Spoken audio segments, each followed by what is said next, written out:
Gubernur Jawa Barat, Deddy Mulyadi kembali menjadi sorotan masyarakat setelah videonya mengunjungi situs prasasti Batu Tulis Bogor, Bogor Selatan, Kota Bogor pada Senin, tanggal 14 April tahun 2025, viral di media sosial. Video itu merekam momen ketika Deddy Mulyadi yang didampingi Wali Kota Bogor Deddy Rasim dan Wakil Wali Kota Bogor Jenal Mutakin itu menjajal batu tapak kaki Prabu Surawisesa. Dirinya mencocokkan tapak kakinya dengan pahatan tapak kaki yang diyakini merupakan tapak kaki milik Prabu Surawisesa. Hasilnya sangat mengejutkan. Tapak kaki Deddy Mulyadi terlihat sangat pas dengan tapak kaki Prabu Surawisesa. Tidak begitu jelas apa yang disampaikan Deddy Mulyadi kepada Deddy Rasim yang mendampinginya.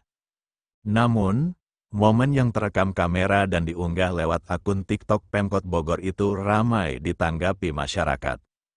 Mereka menilai kemiripan tapak kaki itu menjadi pertanda Deddy Mulyadi titisan dengan Prabu Surawisesa maupun Prabu Siliwangi. Prabu Surawisesa diketahui merupakan sosok raja dengan kepemimpinan yang kuat dan semangat perangnya.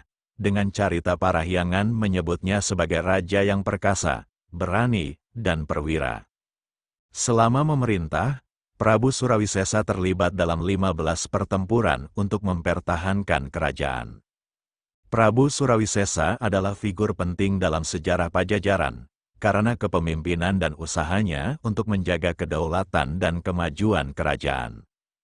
@Kusmana Kusmana 4432, titisan Prabu Siliwangi @Endang Kusmana 1047, pas banget, saya yakin ini yang jadi pemimpin Sunda sebenarnya, bahkan jadi presiden suatu saat nanti, hanya Allah yang tahu. @Tirtagesut, tapaknya sarua, mirip, lepik turunan Raja Pajajaran Prabu Siliwangi. Wartakota.com Jakarta. Silsilah Deddy Mulyadi terpilih sebagai Gubernur Jawa Barat usai memenangkan kontestasi Pilgub Jabar dengan raihan suara 62,22% atau 14.130.192 suara. Pria yang akrab disapa KDM itu resmi dilantik sebagai Gubernur Jabar periode tahun 2025 sampai tahun 2030 pada tanggal 20 Februari tahun 2025. Jauh sebelum menjadi gubernur, Deddy Mulyadi memiliki perjalanan panjang di dunia politik.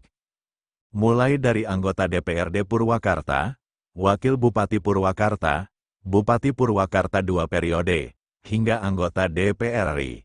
Berikut profil Deddy Mulyadi. Masa kecil Deddy Mulyadi lahir dari keluarga sederhana di Subang pada tanggal 11 April tahun 1971. Deddy kecil pernah bersusah payah hanya untuk bisa makan. Ayah Deddy, Ahmad Suryana, adalah purnawirawan tentara dengan pangkat terakhir prajurit kader. Sang ayah hanya bisa berkarya di kemiliteran sampai usia 28 tahun karena sakit, diduga diracun mata-mata Belanda. Suryana kemudian bekerja di perkebunan, itu pun tak lama karena ia tak ingin bersekongkol menjual pupuk secara ilegal. Sejak saat itu, Ibu Deddy, Karsiti, yang mengambil alih tanggung jawab mencari nafkah. Dari mulai jadi kulit tandur sampai nyangkul, Deddy kecil terbiasa makan sederhana. Ikan asin adalah menu istimewa yang hanya bisa dinikmati pada tanggal 1-5 kalender muda. Selebihnya ia akan kembali makan dengan garam. Garam dikasih bawang, terus disimpan di toples. Makanan ini yang dibagikan pada 9 anak. Terkadang malam hari saya diajak cari belalang untuk teman nasi. Tuturnya dikutip dari kompas.com. Jualan es mambo dan kuli angkut karena itulah untuk jajan, Deddy kecil harus bekerja keras. Misal, jika ingin es mambo, maka ia akan jualan es mambo terlebih dulu sebanyak 1 termos es. Dulu ke Mang Rozak, biar dapat 5 es harus jualan 50 es mambo dulu. Jualannya laku, terus saya berpikir sayang kalau sisa 5 es saya makan. Akhirnya saya jual juga, jadi saya tetap tidak makan es, ucap Deddy sambil tertawa. Begitupun saat ia ingin bermain layang-layang, ia akan jualan layang-layang. Namun uang hasil jualan ia serahkan kepada ibunya. Di luar jualan tersebut, Dedi mendapatkan uang dari penjualan kayu bakar yang dia kumpulkan sepulang sekolah. Bahkan ia pun menjadi kuli pikul batu bata demi bisa mendapatkan baju baru untuk lebaran. Satu batu bata dibayar 1 perak. Saya kuat angkut 10 biji. Ngangkutnya sekitar 5 kilometer dari hutan. Uangnya ini buat beli baju, kenang dia. Merengek minta domba sepanjang ingatan Dedi, jarang dia merengek. Rengekan yang ia ingat adalah saat dirinya ingin mendapatkan 2 ekor domba untuk digembala. Mendengar rengekan Dedi, sang ibu menjual cincin seharga Rp7.500 untuk dapat 2 ekor domba, jantan dan betina. Setiap hari, Dedi dibantu kakak nomor 2-nya, Kang Ade, menggembala domba. Sang ibu membantu menyabit rumput domba-domba inilah yang membantu uang sekolah Dedi dan kebutuhan hidup keluarganya. Bahkan, bila ada saudara yang akan syukuran menikah atau keperluan lain, hasil dari domba Dedi yang jadi asal bantuan. Memasuki usia SMA, Dedi bekerja sambilan sebagai tukang ojek di kampungnya. Dari situ dia bisa mengumpulkan Rp2.000 per hari sebagai tambahan uang biaya sekolah. Gagal masuk militer selepas SMA, Dedi sempat menjajal kemampuan diri untuk mengikuti jejak sang ayah menjadi tentara.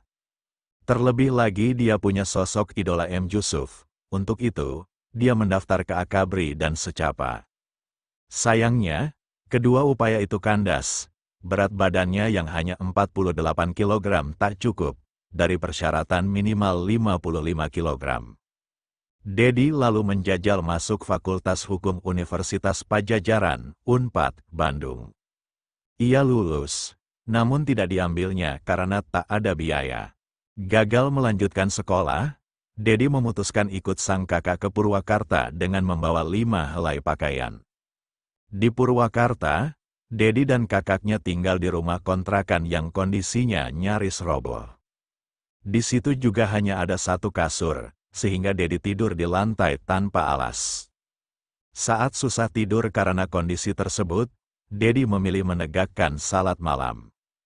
Kakak saya penjaga genset, penghasilannya Rp100.000 per bulan sisa potongan bank. Karenanya, kalau belanja sekaligus, ikan asin, lalu gudeg pakai tulang ikan asin kuat untuk 2 minggu, tuturnya. Tak berapa lama, Dedi nekat melanjutkan pendidikan di Sekolah Tinggi Ilmu Hukum, STIH, Purwakarta. Untuk biaya kuliah, ia berjualan gorengan atau bisnis apapun yang penting halal. Hasil dari jualan gorengan, beras, dan lainnya, saya gunakan untuk biaya kuliah dan berorganisasi. Saya pun tinggal di sekretariat, imbuhnya. Untuk mengirit, ia biasanya kerap jalan kaki dengan teman-temannya yang karyawan sepulang kuliah di malam hari. Karir politik di kampus.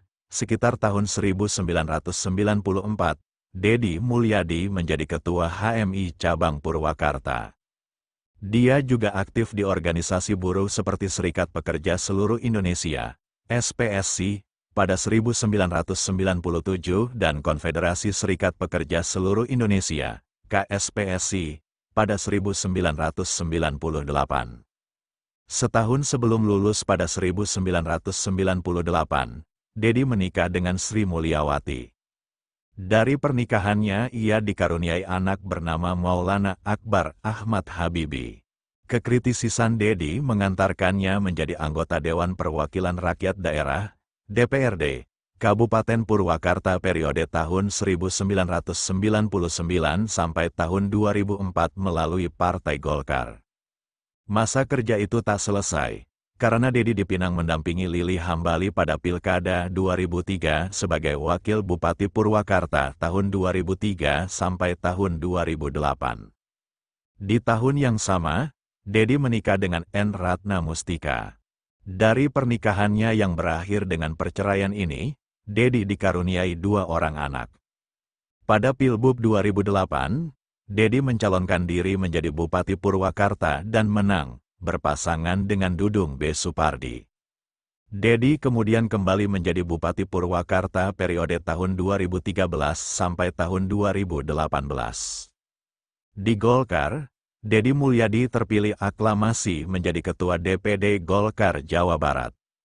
Setelah itu ia mencalonkan diri sebagai Wagub Jabar mendampingi Deddy Mizwar di Pilgub Jabar 2018. Namun gagal.